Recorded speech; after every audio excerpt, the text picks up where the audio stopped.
തക്കട. എടാ, ഈ തക്കട പരിപാടിയൊക്കെ നിർത്തിയിട്ട് വേറെ വല്ല പണിയും ചെയ്താലോ? എന്തു പണി? മോഷണം. എന്നിട്ട് വേണം കള്ളൻ എന്ന ചീത്ത പേര് കേൾക്കാൻ. ഇപ്പൊ തന്നെ അഡ്രസ് ഇല്ലാത്തവനാ ഞാൻ, അനാഥൻ.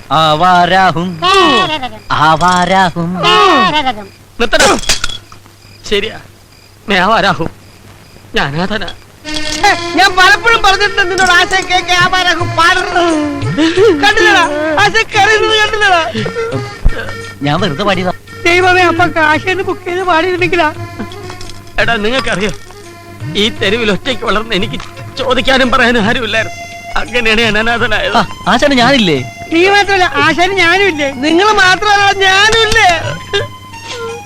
ഇങ്ങനെ കരയരുത് ആശാന്. ആശാൻ എന്റെ ദൈവമാണ്.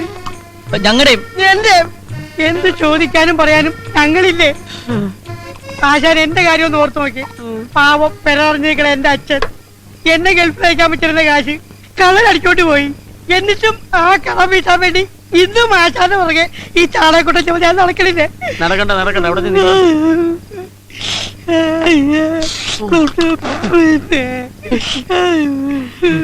ഈ മുടിഞ്ഞ കുടിയാണ് എല്ലാത്തിനും കാരണം. നാളെ ഞാൻ കുടി നിർത്തും. ആശാനെ, നാളെ അവധിയാണ്, സൺഡേ. എന്നാ മറ്റന്നാ നിർത്താം. എന്താടാ, എന്ത് പറ്റി? ആശാനെ, ആശാന്റെ കാര്യം ഓർത്തിട്ട് അവന്റെ സങ്കടം ഇപ്പോഴും മാറിയിട്ടില്ല. അതുകൊണ്ടല്ല, പിന്നെ ഈ കുപ്പിയിലെ സാധനം തീർന്നു പോയി. അതാണ്. എന്നാ ഞാൻ ഇനിയും പോയിട്ട് വരാം. വേണ്ട, ഇപ്പൊ തന്നെ ആവശ്യമില്ല. എനിക്കൊരു പക്കടിക്കണമെങ്കിൽ ഒരു ഫൈന് കൂടെ വെള്ളം അടിച്ചാ കുഴഞ്ഞു വിടരുത്. ഇങ്ങനെ മസിൽ പിടിച്ച് കല്ല് പോലെ നിൽക്കണം.